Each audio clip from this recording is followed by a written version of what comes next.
Punch-Out Boxing tonight here with the captain, all hands on deck. Great six-rounder.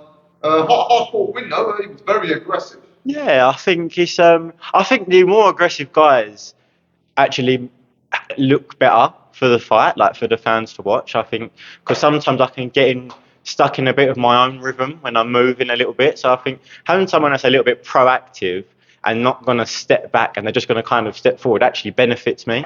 Like I may be closer to the ropes, but I'm still holding a distance. I'm not actually ever like stretching the distance or running off. So I think that's actually better for me to have guys like that are strong and that will stay there and are durable, because that's just better fight for me, you know. And I think a lot of people that I do fight are going to have a similar game plan to that, just naturally, just because how I fight anyway. So I think to constantly be in them fights where they are bigger, stronger, older, maybe not as experienced, but still like more experienced in life, and they're going to come forward, I think that's only going to benefit me. Because once I get my maturity and I get my bit of strength, I haven't even got that strength yet, but you can see in there tonight, I'm hitting him with accurate left hands and legs are going, or I'm lifting him with an uppercut. Like, it's all there. It's just going to take a little bit of time to just kind of get free flow, and I'm here for it, and it's a long journey, and my boxing's good enough so I can get through them levels, you know? Yeah, I think the physical difference, it looked there physically. Yeah. Yeah. Yeah, what was the hardest factor doing with hardest?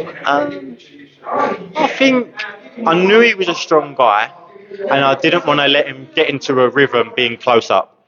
So I kind of held that medium to that long range, and then if it was too close, I'd let it be too close for comfort. Like I didn't let him get no clean work off close. I didn't let him scramble and get shots here, there, and up my body. I either just sat too close to him. I was never holding at no point, but I was just chest to chest, chin on his shoulder, so there was no room to work. Or I was controlling a medium range or going long. So I think for me, I kind of ticked my boxes tonight, and I'm really happy that the judging looked for boxing and the judging didn't look for who stood in the middle of the ring and swung their arms, you know. So I'm actually quite proud of that my boxing was good enough to beat that. Yeah, absolutely. It's interesting to say that. A couple of our colleagues were ringside were saying, yeah, one of the judges, well, it was just the referee.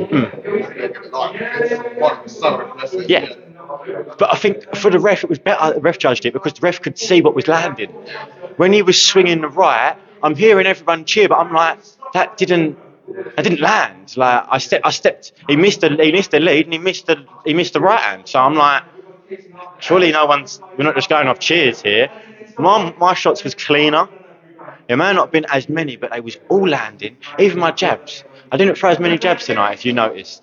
But what I'd done with my lead hand was I fenced, and I kept it in front of me, and I used it to defend. I think in the first round, I threw the best jab. As he stepped in, I went bang, power jab. And I think them little keys like that, like adapting to different guys. You see me in last with Matt King. He was a little bit more active, a little bit more experienced, so I could use a jab on him, because he stood a bit more square. When Harley stood a bit more side on, there's less opportunities to pump a jab down the centre. But when they square up to you, then you can start letting your hands go. With them guys that are a little bit side on, like he was tonight, you've just got to feint, wait for your chance, and when that chance comes, crunch. And I think that's what I did tonight, and I've done that for 6 rounds, and I was consistent, and I kept the pace up a little bit, you know, so it was good. It is the sweet science that you're a proponent of. You can't forget that. Yeah, well, what's next for you? Do you want to move up to 8 rounds? Yeah. No, it's time for 8 rounds now. It's time for 8 rounds. It's time for the camps to get harder, and for me to... You do 10 rounds easy. That's from Jimmy Tibb, so I'll take that. Yeah, as you move through the levels, and like I said on the mic there, area titles will always be there. So to rush for something that's always going to be there is silly. Take your time, go through the levels. When the time's right, step up to the next, and you will never fall short. You know, some guys get carried away and want to rush. I'm not here to rush. I'm here to fight good opponents. I'm not fighting silly opponents no more. I'm fighting good, hard men in good fights, and that's how I'm going to learn the best. Yeah, very important. Could sound like your stablemate, Johnny Fisher, was a victim of his own success in that he was maybe pressured to rush.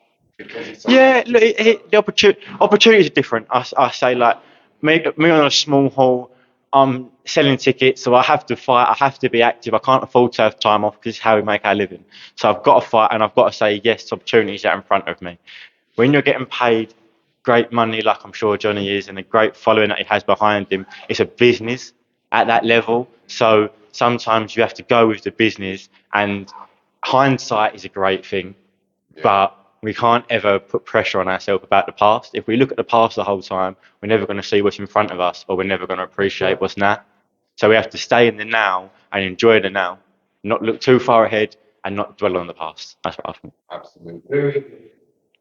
Yeah, you're going to celebrate with some pie and mash? Yeah, I'm sure I'm going to be down to Pie and Mash soon. Someone's going to be filming me in there, and I'm going to be having like 2 pie, 2 liquor, or 2 liquor, 2 mash, and a bit of liquor. And yeah, it should be good. Catch me down Robbins. Yeah, indeed. Robbins Pie and Mash.